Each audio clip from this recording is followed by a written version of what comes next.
Welcome back, ladies and gentlemen, to the Not for Likes podcast. Yes, sir. This week we are joined with our very first guest, a distinguished guest. In fact, this guest is nothing short of royalty. We have managed to take out of this man's busy schedule to have him join us today as our first guest, as I mentioned. This guy who we are going to introduce has a resume that's fit for a king. Honestly, he's been a fashion model for the likes of Versace, Christian Dior, and Armani, just to name a few. Okay. He has been in the Hollywood movie star space for over 26 years, with films reaching the likes of Netflix, HBO, just to name a few. He's got trending movies out right now as we speak, which we'll be talking about later on. But not even that. This man has his own movie production, tactical films. So you like I said, you know what type of royalty and presence we're in. And to top this up, the gentleman who we are going to join with us today, at one point was involved with one of the biggest hip-hop groups of all time, Public Enemy.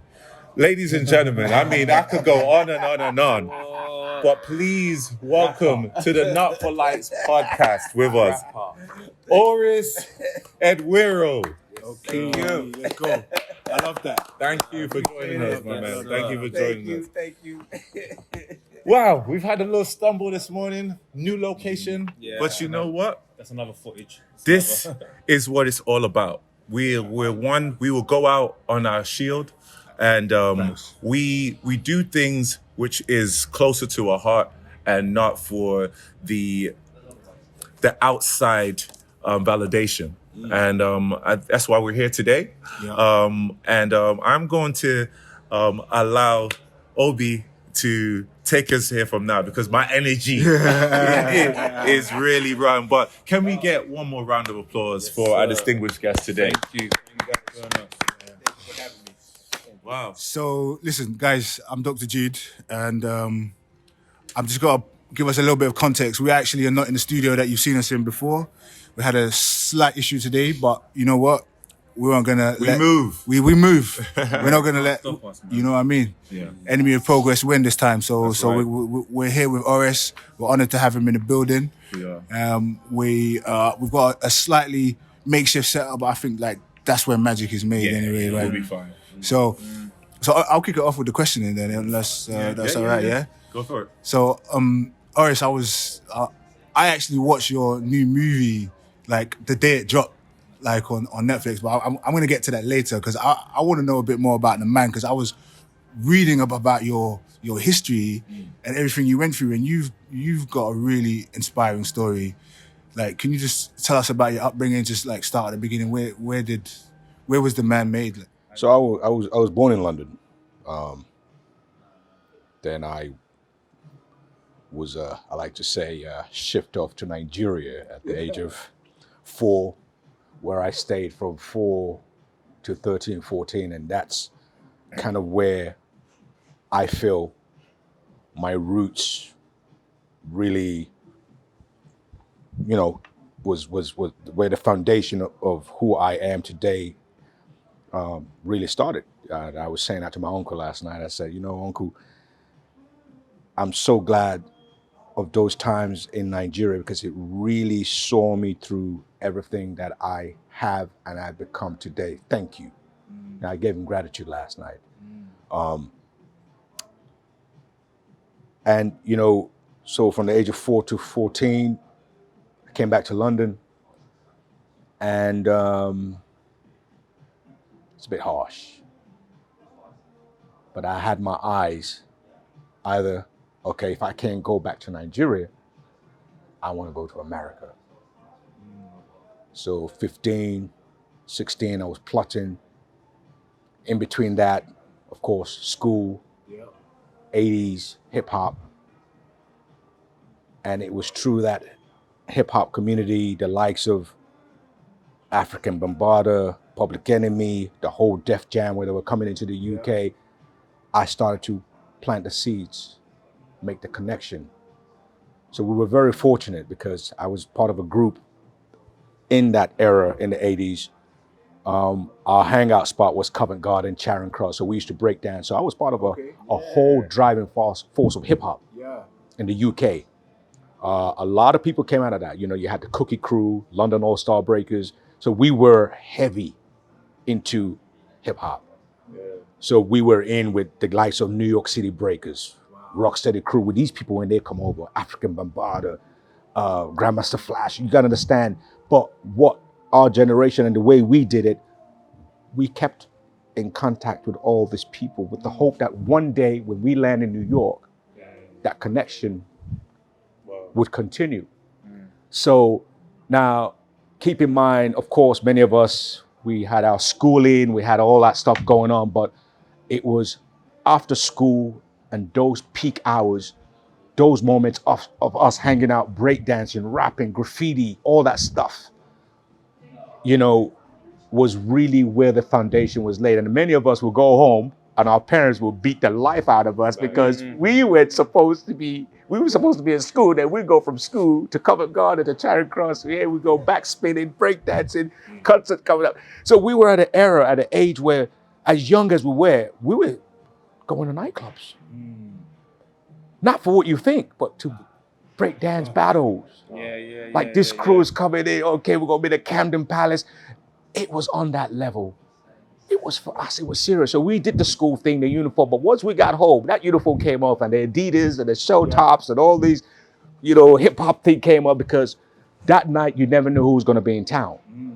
So that was what really propelled me to, I ran away from home. Well, I think I saw my life flashed in front of me. I knew that I was destined to do what I'm doing now, but it came through hip hop. And I knew it wasn't gonna be in the UK. My life was not. I didn't see me grassrooting from the UK. And why was that? I think we can interject because I know Yeah. Darren wants to I'm just- mention something that you discovered. It's just like I'm just too intrigued by your story, man. It's amazing. I don't want to take you too off the topic. Yeah, one thing I do really want to ask you is that one of my not for like guy, my homies here sent me something, and it really like hit my heart. Like, how did you manage? Because I read something about, you know, you got stabbed. Is it shot 7 times, and then you went into a coma, and then, you know, when you came out of the coma, you know, you said, you know what, I'm booking a one-way ticket and getting out of it and started again. How did you, what gave you the power, the willpower to say, you know, I've got to start again? Because most people in that situation would be like, you know what, I'm done. But what made you like to say, you know what, let me carry on? I think it was shame. I didn't want to leave New York after all that, especially running away from home and putting myself in a situation where I got gunned down and I could have easily been buried in an unmarked grave in New York, and I didn't want to be a victim. So for me, you know, I forget that. And as a Nigerian kid, a British Nigerian kid, like many of us here, when I left, the way I left home was pretty weird. In what way? It was a beating because I had, I deserve it. I had got to work and I was off work that day, and I used that day to go partying. I used that day to go to Notting Hill Carnival. My pop went in there. Okay. He went to my job and I wasn't there, and he was like, "This." So this is what you're doing. So I got home. I got home and I got the beating of my life. And right then and then I said, "Look, man, I don't think my parents understood why I left home, why I took my day off and pretend I was going to work to go to the Notting Hill Carnival. For me as a kid, it was more than that. So did you explain to them though? Too late because, and then this is what brings me back to your question. Okay, yes, sir. So I said, you know what? I'm going to go after my dream. Yeah. A good beating can do two things to a child. You can take it in stride, move forward, or go backwards and be a broken bird. So I use that ethos to say, you know what? I'm getting out of England, getting out of this mess where I'm watching my parents struggle. You know, my mom's got this cleaning job. My dad, he's supposed to be doing this incredible things in life. And now he's driving a cab, and he probably never had a customer last night, and he's pissed off. So but I understood that as a kid. So me going through what I went through in New York, that journey, me getting shot, was two things went through my mind. I could run back home to England with a tail between my legs after so many years and get the worst humiliation of my life, or move forward and keep going. And that was the greatest mistake that was one of the not the greatest mistake, but one of the greatest moment of my life that really propelled me. So when I left New York, I said, you know what, I'm going to Miami, I'm going to heal. And even when I went to Miami to heal, they had just taken out the colostomy bag. So me being in Miami with the leftover stitches, I remember with staplers, taking them out.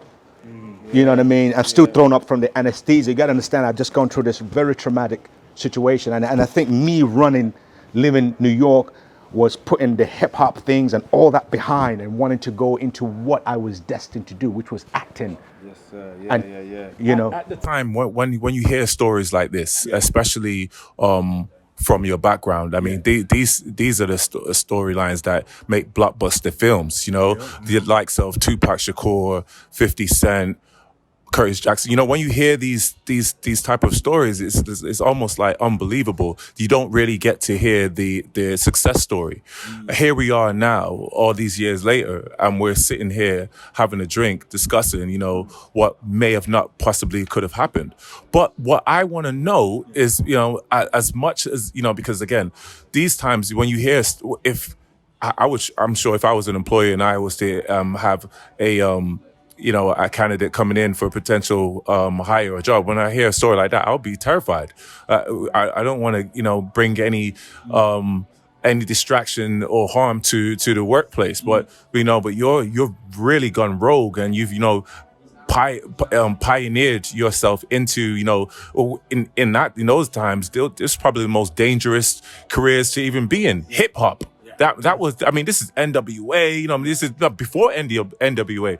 So this is really, you know, I mean, gangster, you know. But I almost want to, you know, draw back a little bit more, because what were the cultural differences, you know, in that era coming from the United Kingdom? What was it perceived to be a black kid coming to the United States? No, this is before the book Coming to America films, but like, you know, what was that like as a, you know, going overseas across the pond? How, were you bullied? Were you embraced? How was it? I was embraced because I used my days in London, those nights that we would go out, we would meet these American artists. I used that contact very wisely. I took that information, I kept in touch with them. So when I came into the States, man, one of my boys that was living in New York, Chris, a Jamaican brother, his mom, Miss Simpson, man, shout out to Miss Simpson. They had a place waiting for me in New York. So all my savings from the fast food restaurant as a kid that I was doing, because I saved for this journey. I saved enough so when I came into New York, I didn't have to work for a year or two. So I came into New York, and this is how you know life and destiny is yours when you follow through. So arriving in New York, I was embraced. I was picked up at the airport like family. Yes. Hospitality. So I was brought in with open arms and loved, like, you know, especially the hip hop community, you know, Chuck D, Hank Shockley, Ultramagnetic MCs, African Bambaataa, all those guys, man, because they came. So that relationship was already established. So I was already riding on their coattail as the fly on the wall. Yeah. So to answer your question, I came in very, this is where I'm supposed to be. And there was my people, you understand? And these people were doing something. These were the people they were the inventors. I was introduced to the pioneers. Do you understand? Going to the Bronx, hanging out with the pioneers of hip hop and DJ Red Alert, all these people. So I came in on a bit of a nice horse, like the king. And they, looking at my background, they really cherished it, the respect. They would ask me, so where are you from? Nigeria. Wow, what is it like? And you were born in London. Man, so for them, it was a big deal. It was, until this day, it was very interesting. Even when a police officer stops me in New York, you know, in places I'm not supposed to be, if I'm going to visit someone, they'll say, hey, where you from? And I'm like, oh man, wow, you know, I'm thinking of taking my wife to London someday. You know, it was always that conversation. So whatever you were stopping me for went out the window, because they were like, they looked at me. And yes, I do, in that circumstances, you do stand out like a sore thumb. So America really, and when I look at all the British black artists who've made it into the state, I know why they've made it, because we stand out. We're brave to come across the pond. We're brave. To them, it's like, you got the nerve to come all the way here. But I came in with respect, and I respected the people, and that's what's helped me through. And that's my, you know, I don't know if I answered your question, but that's, You did. yeah. And I was never bullied. I was loved, both black and white. Yeah. I was, you know, I'm grateful for that. Thank you, man. Thank you. But I think it's also the fact that the Nigerian, the African, not, I wouldn't say Nigerian, to them it was African. The African card played itself at that time, at that era. And I was respectful, and I respected them. I would say, you know, when I would go to these people's houses, I would hey, yes, ma'am. You know, when they feed me, I would take the dishwasher. So I went in respect. I didn't go in, put my leg up like I'm the king of England. No, because these people, their parents were just like my parents, cleaning women, cleaning offices, doing stuff, driving cabs, and their children like us trying to be the next basketball player. So we were all in the same boat. with that in mind, and you know, obviously, this is just again one tier of you know, the man that you've become. But you know, this is, you know, like, does it feel? And you don't have to elaborate too deep into this, but does that feel like like a flash in your life that your music artist journey? Because from then you pivoted immediately. Like, it didn't take you that long to find your feet in the acting space. Now, before we go into the acting space, since I know you are also into film production, you have your own film company. I wanted to, you know, maybe to the up and coming, the novice actress that's listening in, how important are the film festivals to the film industry? I really wanted to touch on that, because I know you travel a great ton. You promote all over the world. You jet set here and there. I'm so honored that, again, like I said, that you're even here with us today, because you just got your brand new film that was just launched on the 14th of February, you know, Sunday Affair. But like, how important do those film festivals play in your role as an actor and in the industry? Well, there are two aspects of the industry. One is the independent films. Yes. And then you have the studio films. Yeah. As an actor coming in, you want to come in from an independent aspect. What is an independent aspect? It could be a student film. Yeah. Where when they finish their course, they put the film into the festival, and people go, who is that kid? Who's that director? Wow, who DP'd that? Wow, who edited that? And then that festival takes you to the next tier, talking about festivals. Unfortunately, not everybody is going to walk into the studio system. And fortunately, we are in an era now where you can make it from anywhere, right where you stand. So a kid wouldn't have to go through the journey I went through, because now we have what's called the you have the Netflix, you have the era where now there is so many avenues for your film to go on. So there's the content war going on. Yeah. So depending on how good you as a first-time actor or actress, if you really are good or a good director or a good editor, this is the era for you to just get out there, do something and put it out there, no matter how crazy it looks. So get caught working, get caught sometimes, and don't go for the money. Yeah. So for me, when I came in, I had to make sure of that. I was warned, like, you got to go in and build a resume. You got to go in and find yourself working from all angles, especially those student films, because those kids are the next generation. They're hungry, right? When first-time directors or writers reach out to me, I pay attention because oh my goodness, because I've seen some things, especially a director who's done like 5 crazy films. Yeah. Then you go, this film sucks, but I see a potential in this guy. Yeah. With where I'm at right now, with me teaming up with him and guiding him from behind, telling him a little bit how move this way, do this, do that. I think we could go far, and that's happened. Yeah. So, we are in a space right now where the younger generation are lucky. Wow. They are lucky. You say it's easier. Easier? Would you say it's easier than Absolutely I've easier. got a lot of questions for you. Mr. Director. I'm so happy we're talking about the movies now because I'm a movie buff, right? Yeah. But first of all, I got a lot of questions I want to ask you. I want to circle back to what you just talked about. But first of all, I just want to understand, how did you get your break in acting? How did that happen? Good question. So when I left, this is amazing how you guys, you really pay attention, not for likes. I love it. So when I left New York after that tragic moment, because I thought my career would be in music. I wanted to be A&R. I wanted to be the Puffy. Yeah. Because that was the era where those guys were up and coming. So I wanted to be the Puffy. I wanted to be the Russell Simmons. I wanted to be that guy that was raising talent from all over the world. So my dream was, I left Africa. Like, it would be amazing for me to have a bunch of, watch this, in the 80s, I was a kid.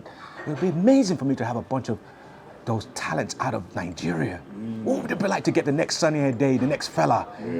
And then that dream, after that incident, which was a studio incident, it was a situation where I was protecting an artist. And I could have avoided, that shooting could have been avoided. All I had to do was say, oh, he's over there. I said, he ain't here. I'm just making a long story short. So let me be clear with that. It was one of those situations where this is why I can walk the streets of America today, because it's people that know that I won't, no disrespect, I won't rap. I would not play the victim. So that situation was a situation where I could have avoided it by going, oh, he ain't there. I'm out. No, I took it. I said, he ain't there, and I protect. And they knew that, okay, and I'm like, yo, this guy's an artist, a rapper. I just thought twice. If anything happens to him, for the rest of my life, I've got to look over my shoulder. So I said, you know what? I'll take the hit. In my heart, I took the hit. So it's something I could have avoided. But to make a long story short, how did I go into the film industry? So that whole thing in New York, when it happened, I took it so bitter that I went back to something a couple of the elders in New York in the hip hop community said to me a few years before that. Grandmaster Caz, this is on record, said to me, and Grandmaster Caz, one of the founders, he said to me, brother, Oris, young man, you're destined to be an actor. Okay. That is your path. Stay away from this business. It ain't for a brother like you. Yeah. We need more people in the film industry. Too many of us is doing this breakdancing thing and this, and it's not for everybody. And I thought he was pushing me away.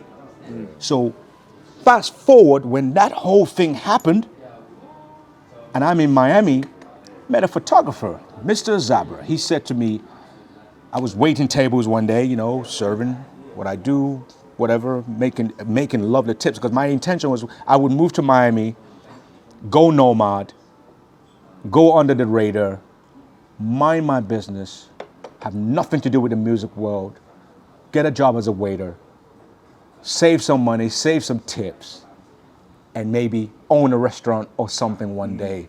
The American dream. The American dream. That was it. But Al Pacino. But you get it, right? So I started out washing dishes, and from dishes, You gotta think big now. you gotta think big. now. So when I watch that scene in Scarface, I always laugh because I remember those days washing dishes, throwing the same thing, and I'm sitting there going, "Oh my God, how life imitating art." So to make a long story short, Azabra said, "Man, you know, you're this is so straight." He goes, "You know, Papi, he's a Colombian guy. He says you're a handsome man. You know, where you're running away from Europe, they're looking for black guys like you as models. You could do a lot of catwalk and runways for big designers." And I said, "Yeah, but I really, if I'm gonna do anything, will be acting." He says, "Papi, do it through modeling." And I'm looking at him like, is this guy out of his mind? And do it through a commercial, TV commercials, build yourself, little stuff, baby steps. And I'm like, I see the future, you know, I see you. I said, okay. I said, how do I start? He goes, hey, I'm a photographer, let's go. So he shot a bunch of pictures of me in Miami Beach. Now, this is right in the middle of Hurricane Andrews. Okay. So Miami, Florida was devastated with the hurricane and it was rebuilding. So I've come in from chaos to chaos and rebuilt. I always look at that. And he went out, got clothes from all of the designer stores, Versace, all the stores were opening up. He got stuff. Versace was building his little mansion there. So he had this connection. So I was getting stuff. Then he also had addresses of all the agencies in Paris and Milan. So he sent my pictures. And they wrote, they used to have fax machine. They contacted him through an agency that said, oh, he's hot, he's stunning. And I said, yo, because I have this scar that runs down, you know, from the shooting. And I was a bit, and you know, I'm working out, and I was a bit very timid, shy about it. Yeah. He said, that's character. They like that stuff. And it was exactly what he said had happened. This is a year into me coming in from New York. He said, you shouldn't be in Miami. Get out of this. There's a world waiting for you out there in Europe. And I know you don't want to go back to Europe, but that's where it's going to be for you. And within 2-3 weeks after that, hit it London. This was another side of London. They're like, so I was showing them my book. They were like, I don't think black guys like you are fitted for our market. You're a bit strong. And I'm like sitting there going, Azabra, I'm gonna shoot you. This ain't right. He goes, Oris, don't worry. There's not a lot of this. There's one guy called Tyson Beckford. He doesn't have too much competition now. You can do it. So I said, Then I went to Paris. First time around, they went through, I remember them going through my books. They were like, nope, not for our market. I went to like 25 fashion agencies. 25. Wow. And I was like, this is painful. I'm freaking out now. I went back to London, and this one agent from South Africa, she said, Oris, would you be willing to go to South Africa? And I went, excuse me? Would you be willing to go to South Africa? I said, the last time I know anything about South Africa was protesting with my hip hop friends and generation for Nelson Mandela's release in Trafalgar Square. He goes, you know, he's been released. And South Africa is looking for black talents and models like you. Go. So she organized my paperwork. And from the moment I landed and they picked me up from the airport, my career began work. So they were shooting stuff on the level of Milan, Paris, New York, designers. It was just 10 days after Mandela just got into power. Here I was in this beautiful country. Oh my God, it was like Miami. It's fresh, everybody's happy. It's like, ooh, it's like just, and I'm just killing it. Guess what? All the agencies from Milan and Paris were coming out to scout because all the German clients, everybody's there booking us. I'm working like crazy. Walking to the agency. The agent that told me no in Paris, she didn't even recognize me. She said, you are it. You see, that's a testament to persistence. That's it. So South Africa Reintroduce to the people that I've been introduced to. So there's a thing with the fashion industry. It's like the film industry. Yeah. In order for anyone to book you, it's not just good enough to have pictures. Unless you're shot by a very top high-end people, photographer. yeah. So a photographer also, the way Azaber has set it up, he set it up where other photographers, if they look at my book of test shots that he's done, they know that, okay, this kid got it. Yeah. So it started with this. He said, I'm gonna send you to a very big photographer. May his soul rest in peace. His name is Bob Carlos Clark. 2 photographers, and you're gonna go see Nick Knight and Bob Carlos Clark. So I went to see Bob Carlos Clark, fell in love with me right away. This guy, one of the biggest photographers at that time, in the 80s, king of kings. I mean, these guys are like, he's in the category of the Bruce Weber, the Herberts. I mean, he's in that world, right? Yeah. He said, I like you. You know what? He gave me one of the hottest headshot, which is a headshot that looks like Michael Jordan shaved. Because I used to be shaved, like you. I used to shave my head. He said he shot this, and he made a joke because I was very. He says, I know you've been in New York and been in the States for a long time, but Oris, cut the crap. And he made this joke that I burst out laughing, and he shot it. That headshot. Yeah. She sent it to South Africa before she came back to talk to me, she says, they want you. You're pretty much booked for the month. And I thought she was making this up. Yeah. I'm like, okay, Mandela just came into power 10 days ago. This is a bit too much. Yeah. When I look back years later, calmer, I was one of the kids who protested for Mandela's release as a kid. Didn't know what I was doing. Didn't know what I was getting myself involved in. So when I look back, I look at Karma, I go, man, the fact that this woman is saying you're already booked. So when I landed in South Africa, it was like, I don't like to use this word, but it was like the red carpet was laid out. I was a nobody. Yeah. All of a sudden, within 24 hours, I'm on their billboards and this and that, and all the people that said no to me in Paris and Milan were in South Africa in this hot and busy period where you saw people from California, all the model. If you wanted to get started, you come there. You know why I love that? Because a lot of young people today, I think they're stuck by a couple of issues. One issue is working for money, as in rather than working for passion and future. And the other is even though we've got social media so we can see the world, a lot of us think really small, right? So if you had never gone to South Africa and had that career-defining moment, who knows like what would have happened, right? So whoever's like watching this, I think that this is just a testament, as I said, to persistence and thinking outside the box. Like your next move might not actually be in London or the UK or wherever. So I love that. That's something. Where did you get that heart from, like, to persevere? Because you said you went to like 25 agency men, and 26 one was the one you hit. Like, where did you get that from? Is it the way? That's tough to on your. Imagine you stopped at like 15 or 20. You went for 25, and it's like if you did that 25, you might not have got to that point on 26 where they took you in. And they're in a way they're saying you're not good looking enough. That's when you select model agencies, they're just basically viewing you as you're attractive or you're not attractive or you don't fit their mold. How many know that's gonna take a toll on your ego? It's so I'm so glad you said this. And I told you 26 modeling agencies, right? That's just Paris alone. That's just Paris alone. London, it got so bad I went back to agencies in London, won't call them out, that actually said no. Until this day, That obviously, I guarantee you, if I call them, they would probably say no without even knowing who I am.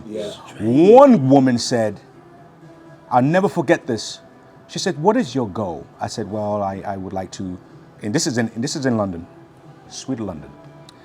I said I would like to go into modeling, and from modeling I would like to go in, and I would like to go into acting, move to LA. She said, she laughed and she went, good luck with that. So does everyone else. So, landing in South Africa, doing covers of magazine and booking the Dior and Paris. Most people are so negative, they'll say no before they say, and it happens even to this day. I'm not even going to go back, but most people are so negatively wired. So, if it's like, it's their first, it's almost like a reaction. No. Then they will come back. That's why most times, you have to keep knocking at that Yeah, door. yeah. You have to keep knocking at the door. And one thing I must say, because I love the persistent story. I love the hustle, the drive. But one thing I have to say, I mean, be honest, man. Like, dude, you great looking man in Miami from the UK. You got an accent. You're walking around. You're modeling for Versace. How did you stay focused in a time like that? I mean, you're a movie star. You're a fashion model. It's a distraction, right? How did you The stay ladies, focused? the lifestyle, the parties, and I think my faith and me wanting to prove to my parents that I didn't leave home to womanize myself to death, to drink myself to death. So I had no choice but to really be my mom and my dad. yeah.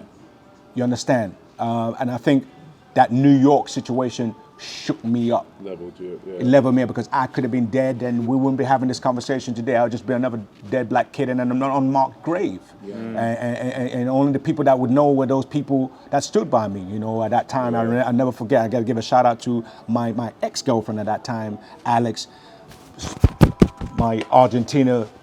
We're sisters now. You know, even when I got hit, she was already moved on, and she was seeing my friend, and she literally broke up with that guy to make sure I was okay in the hospital. I got to give, you know, when you had all these people, guardian angel, when you have all these people protecting you, you can't let them down. So to answer your question, I needed to stay focused. You could see the future is legendary. You could see the future that, okay, I might not be, you know, Tom Cruise or King Charles, but you know what? My kids, you know, you start seeing the future. My son, my daughters, they'll be able to look at the dad and go, wow, man. You know, so your priorities change. You don't really care about what people think. What you care about is what you're doing. You're an athlete. You know the deal. I seen you with your sunglasses when you were going for that pole vault. I saw that look. I'll never forget this. And you were looking. You had on this guy had on glasses. He had his sunglasses, and I just remember Mike like this. And everybody going, it's the same thing, and you're going for it. You don't care. The world means nothing, and that's how I recognize him. I was like, this guy, look at him. Deep, man. Deep. And you know what I mean? So that's my life. The same thing. The same question you asked me is the same to you. It's the same to you. Then you went from, you know, running for England to going to run for another, you know, for your other country, Nigeria.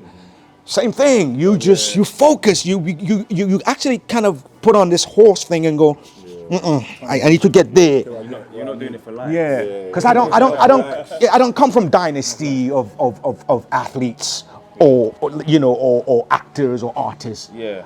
I am pioneers. We got engineers in my family and things like that. So you know what? Let me ask you this, Oris, because speaking about being black in the business, so today's a different era, right? We've got like young black boys in Hollywood are absolutely killing it, yeah? Correct. Idris Elba, Damson Idris, Daniel Kaluuya, John Boyega. I mean, there's tons. Yes. Why is that? What's happened that we've had this explosion of talent now infiltrating the US market? It's the same thing that happened when I first went to New York in the 80s.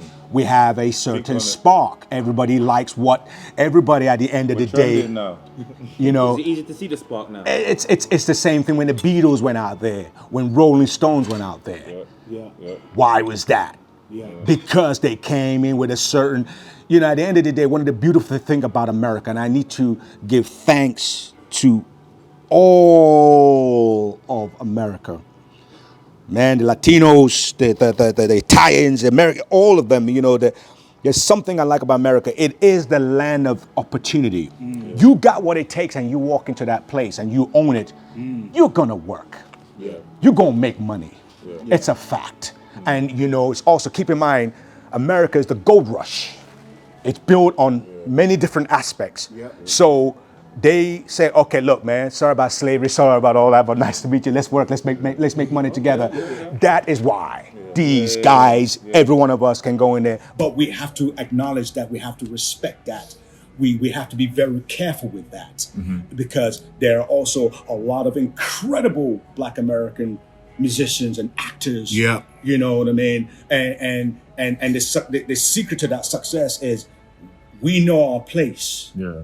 Athletes go there to train. When people finish playing in the Premier League, where are they going now? America, because it's a wider market, and it's a market where people roll the dice and go, "I'm gonna take my chance on this, baby." And they roll it. So it's that spirit. It's a young, vibrant spirit. You know, we're not talking Rome, 5,000 years. It's still a young society. Yeah. And at the end of the day, the young attract the young. The old attract the old. You get it. Yeah, but they like the Brits. I see. I mean, I'm watching movies now. Yeah. It might be an unknown actor. I love the movie. I go and I look it up. Turns out that the main character was actually British. And that doesn't even surprise me anymore. Well, the beautiful thing about America, I must say, one of the things I like about America, they like the unknown and they like something different. Yeah. I'm sorry. We're trending now. Maybe Yeah. not. Yeah. Oh, we've been trending since the 60s, since the 70s to the 80s. Terran Darby, Seal. I mean, come on, let's take it back. Yeah, that's true. Nina Cherry. Are you kidding me? Yeah. You get me? Soul to they- soul. Oh, Sorry. yeah. We've been trending. Yeah, no, I hear that. That's Yeah, true. we've been trending because we're different. We're coming from a different upbringing. We're coming from a different spot, and we can add to the equation. So it's not because we're no better. Yeah. We are human beings that they go, wow, you're amazing. Where are you from? Yeah. Oh, I thought you were from Brooklyn. I thought you were wow. And there's that wow factor. Yeah. And it's the same thing when an American come to England. Yeah. It's the same thing, isn't it? The Americans love the English accent, don't they? Every time I go, they're like, "Oh my god, you're from England." I said, "Yeah, I love your accent. Why is that?"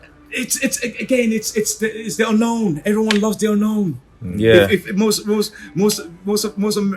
the reason why even the Sunday Affair, this film is doing so well right now, is because Africa even now is trending. Yes. The food, the swag. The music. You know, the music. Film, Thanks to Burna Boy, thanks to Wizkid, thanks to the video, these people. Yeah. You understand? Yeah. You know? I'll be remiss if I don't say this because again, we're all here. We're fans of your work. We love what you do, but I have to stop and give you flowers right here and right now. Yeah, man, Oris, man, I watched Redcon, and I kid you not, I was in tears at the end. I was in tears at the end, man. You played such a pivotal and a monstrous role. And no pun intended with the monstrous, but you smashed it, man.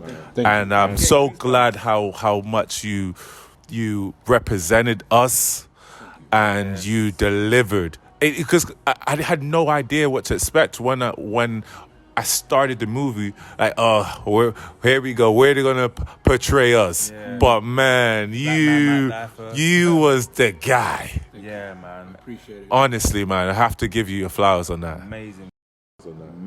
And thanks to New York City, the New York Urban Action Film Festival, that's where I got my first Leading Man Award. Amazing. So I got my first Leading Man Award in the city I ran to many years ago. Amazing.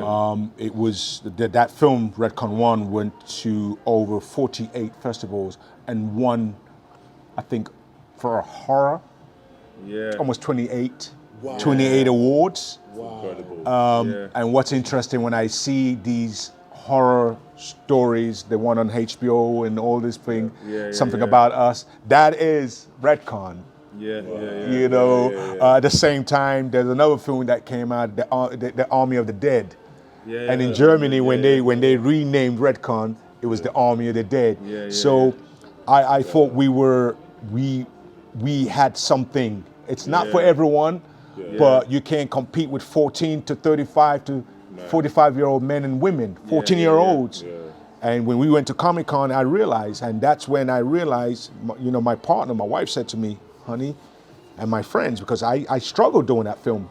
Did you really? Yeah, because it's horror, it's zombies, and I always. It's not your thing. It was never my thing. Okay, I struggled with it. Yeah. But with that, I remember, you know, my partner said, "Listen, man, honey, just go and bring what you feel that character needs to be brought." I said, that character needs to bring reality. I'm not going in there to play tricks. I'm just gonna. And she said, bring that. And thanks to my partner, that's what I did. I just went in there, Definitely. and you know, I said, okay, I'm going to treat it like I'm going into a film with Al Pacino at the other end, we and felt that's it. what I did. That's how powerful. I forgot I'm watching you.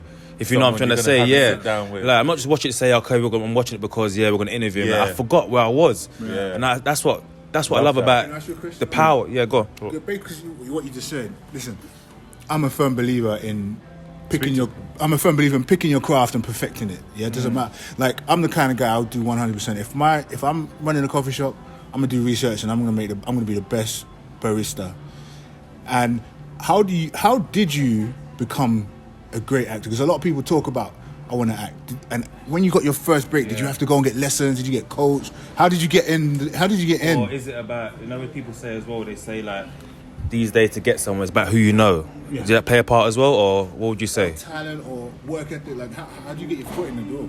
I mean, I'm not gonna put him on the spot because honestly, 26 years in the game, I'm sure you figured your way, maneuvered your way in the industry, because I mean, you didn't just start out in movies. You was in sitcoms. You did your fair share of the supporting roles. But I mean, like I said, I wouldn't sit here and say that when we're looking at overnight success. You grinded, and it shows in your work, your poise. It shows, how assertive and how emotional you can be, and that's why I love how you don't play one particular role. And I'm not going to name bomb any other names of actors that stay in their bubble and they act in the certain roles that they want to act in. When you watch Sunday Affair, completely different shift, and I mean, it's like, wow, like you're very versatile within your craft. And it brings me to my next question, because I wanted to ask this question because I read Will Smith's autobiography, and in the book he mentioned how method acting, and I don't know what method acting is, but he said he had to get therapy when he finished doing a role, because he was so emotionally attached to his character. And I was wondering, I mean, I've seen this your lineup in the movies you play with some hot smoking ladies, man. I mean, these are supermodels. And in my mind, like, do you ever struggle to get out of character, or have you ever been emotionally attached to a character? Because I mean, when I'm watching it, I'm like, there's no way he's acting. This is the guy. You are that guy. So in my mind, like, have you ever struggled with getting out of character when you've been so deep in a role? Separating work from home. I think one of the greatest thing that ever happened to me was going through the traumatic experience in New York. And coming out of that, my attitude was, I'm gonna study the hell out of this. I'm gonna do my best.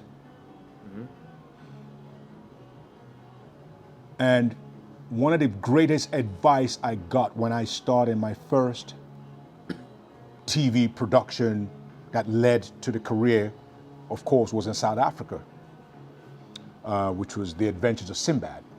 So it's an episodic TV show. When you're doing a show like that for a kid like me, who didn't go to the best schools of acting? My acting experience came from grammar school in London. Beaufort Boys, Lillian Bailey's, Pimlico came from that film. It's just simple. Yes, when it was simple, right? So my point to this is, I got the basic.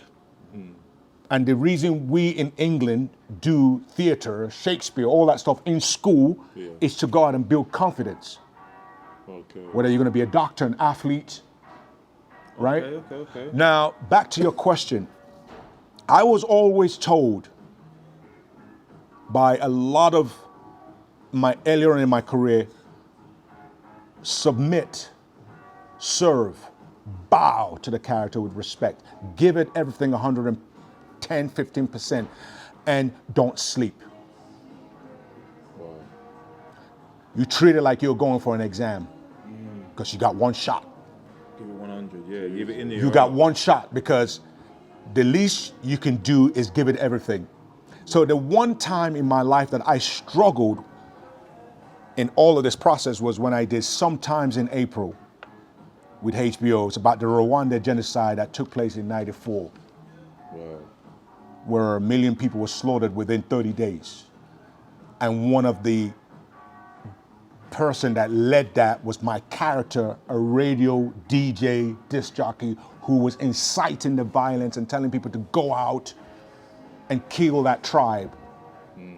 And when I did that character, I remember my first on set, I broke down. I was in tears because I had got through the roadblock with my brother's kids, whose wife is from the other tribe, and they murdered her and shot the kids. That was, and was horrific. I saw that. Oh. it took me, and I just remember crying, and the women on set came, lift me up, and they picked me up. They said, brother, you can't give up. You have to do this. And I remember Raoul Peck, he stood back and he just let me cry, let me get out of the scene, because it was a scene where I wasn't on script. they will let me go, but they can't let my brother and his families go. Yeah. And it hit me because I was so deep into the character. Watch that. Now, this is the character. He walks into the radio station. The music is playing Caribbean King. Bum, bum, bum. Now, all of a sudden, from that to that, someone I was dating at that time said, Oris, you know you didn't work for 3 years after that. That's how I didn't know if I wanted to go back into this business. Wow.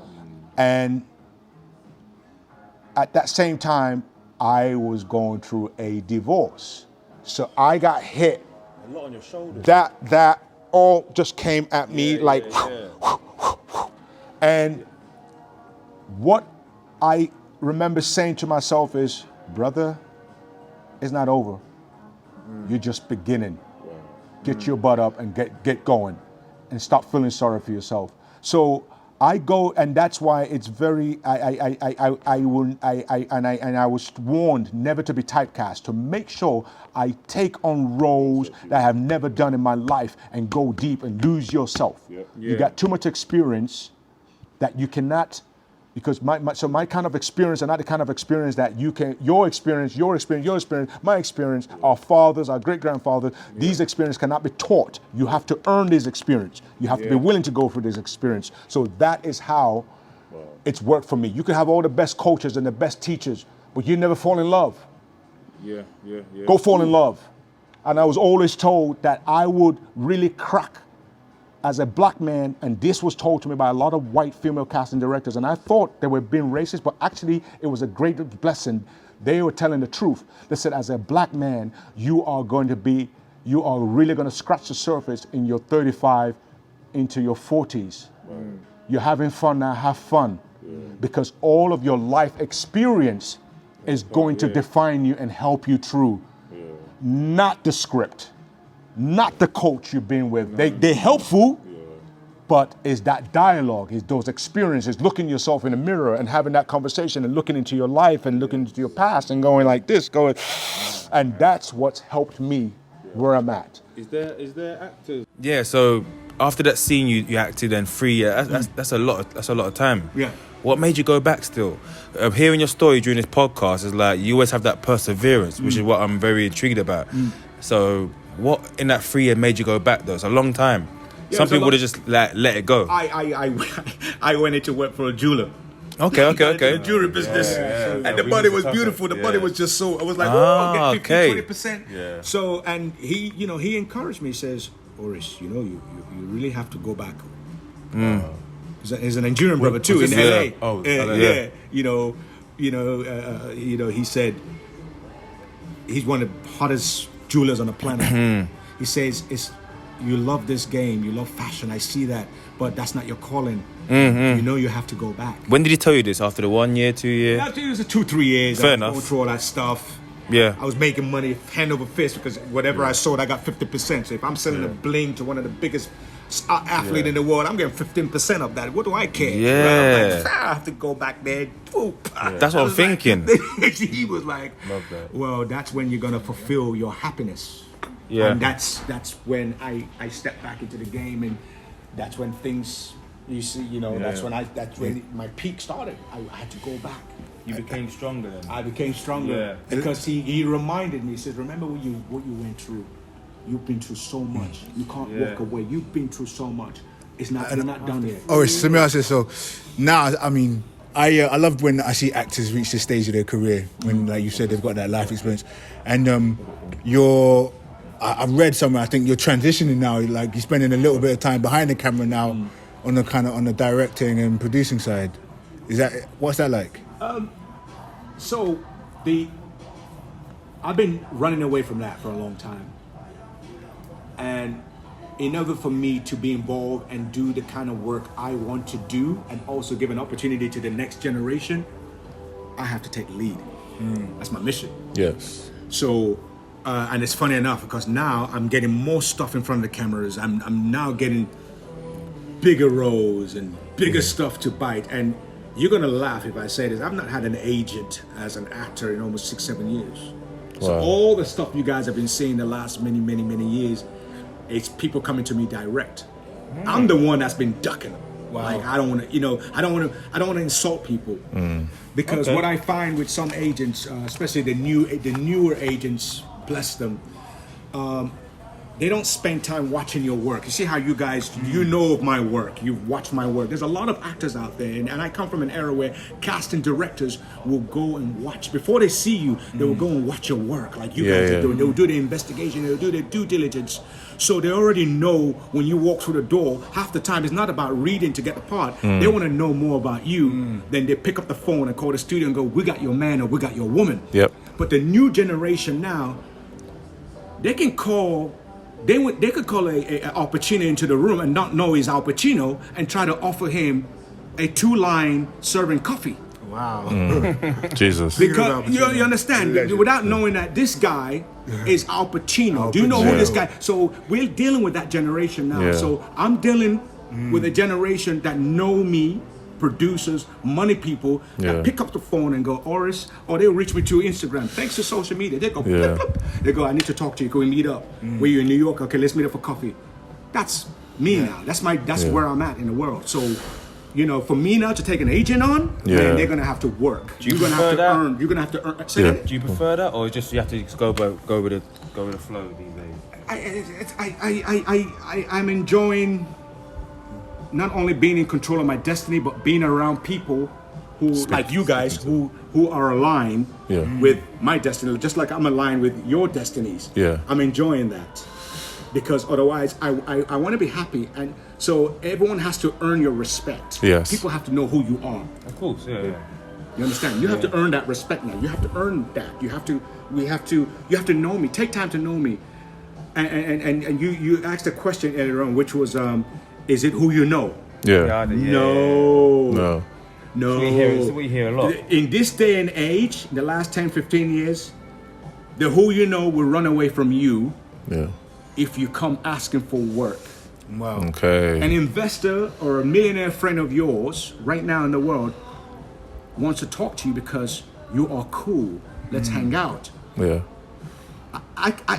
The amount of people I know in my life, I can't risk destroying my relationship because I want to star in their film, or just because I worked with them back in the days. Yeah. I go, "Yo, man, we did that movie together. I see you doing this movie. Yeah. Can we? You would lose friends, and I would lose you in a heartbeat. Yeah. So 100%. for me, it's about being yourself, Yep. having great dialogues, having great friendship, and focusing on your goal at hand. I gotta ask you because we got close into the end of the show, but man, this has been a fantastic sit down. We're all more enlightened and more just fired up about the direction of what we could expect in this next chapter in your career, because you're still on form. As an athlete, you are still on form. Like that's what we would say. But I have to say, if you could get any actor to play you in a biopic, who would you want to play you, man? Like your story, man. Who would play Oris? There's a kid I'm really, my partners and I, we really love him a lot.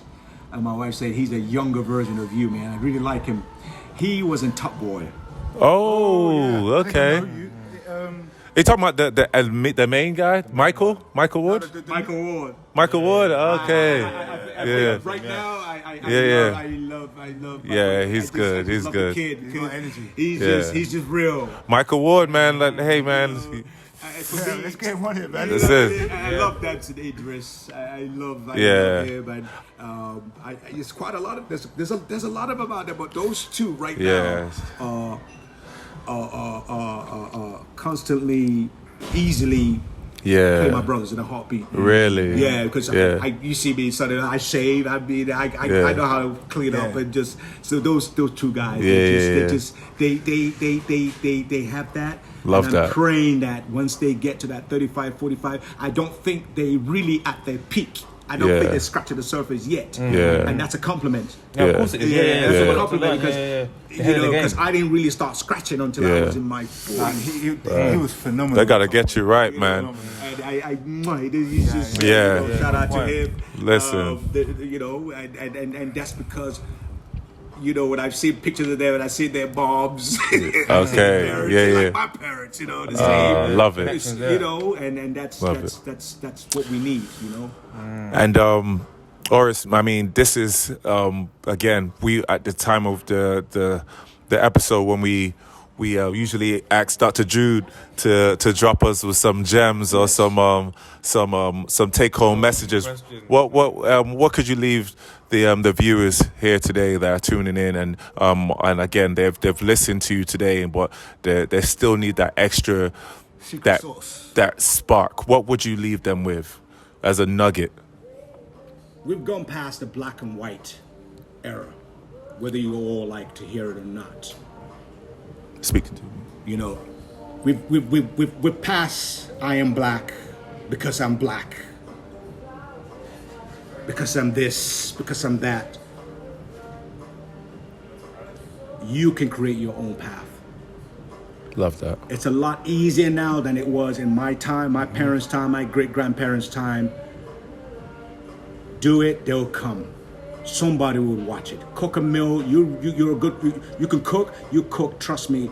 If it's good, the smell will get out there, and people will turn heads. Because you know what? I'm a living proof of that. So, and that's where the happiness is. If you're doing this for likes, if you're doing this for love, if you're doing this, then you are in the wrong business. Do it because you want to do it. Yes. Wow. Yeah. That couldn't have been any better, man. Yeah. You I understand? love If that. you're doing this for likes, Love then that. you are going down the wrong road. Because you know Yeah. what? I came from an era where there was no social media. Yeah. And most of my fans that are watching the Sunday Affair, these Yeah. are people who listen to radio. They don't have social media. So it's true radio interviews. They've become part of social media to reach me to say, I remember you. I used to watch you, my Love it. kids and blah, blah, blah. Love So it. at the end of the day, I'm sorry. Don't do this for likes. Love Don't it. get in this business for likes.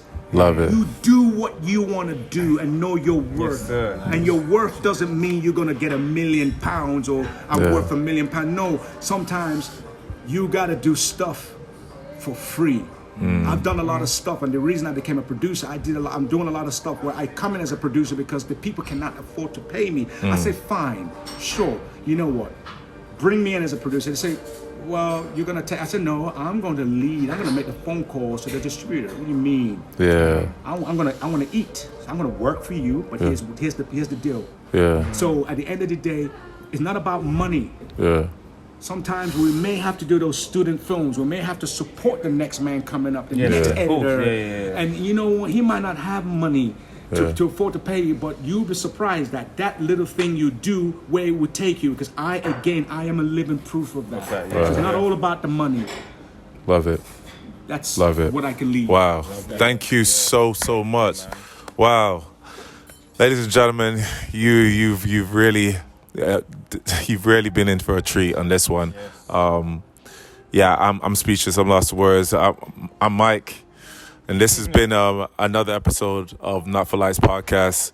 You know where to find us: Spotify, YouTube, and then Instagram. I don't have much more to add to that. Just make sure you leave us a comment and subscribe. Thank you, Oris, for blessing us with that. That was just amazing, man. Powerful. Thank you. And I'm Darren Stewart. Apologies, there are much questions for you. I'm more of I do like to talk, but it's not often I get to meet someone like yourself. So, and a lot of things you were saying I can learn from. So for me, it's just like I was taking a lot of things in. So, and it's good because it's motivating for me. There's times when I wake up in my industry, I don't want to do certain thing, but hearing what you've been through, what you've gone through, and how you kept going, you had 3 years off and blah, blah, blah, you know, it's just giving me motivation. I'm going through stuff right now.